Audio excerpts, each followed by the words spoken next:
Nobody likes moving. Imagine having to move all this, hundreds and hundreds of pounds of steel. That is the dilemma the owner of this Port Moody business is faced with.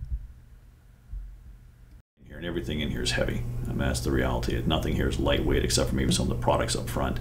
Everything in the back's like 80 pounds, 100 pounds or more. I mean, it's a lot of work. I mean, we spent 4 years dialing this place into where we want it.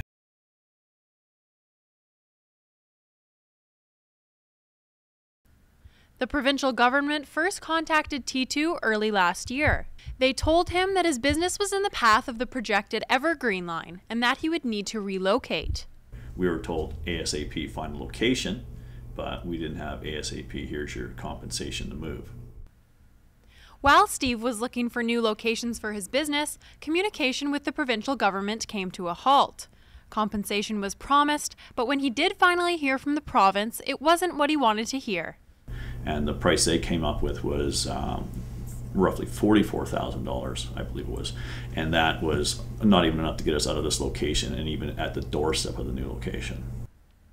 And T2 isn't the only one with this problem. Obviously, the businesses are complaining. Money isn't there, and these guys are prematurely, I think, giving them notices to move. And this is their livelihood. These are their businesses. The province has bought 38 properties and have relocated another 14. While the Ministry of Transportation and Infrastructure refused to comment on this case in particular, they did send us property acquisition procedure, which says all negotiations aim to be consensual and fair.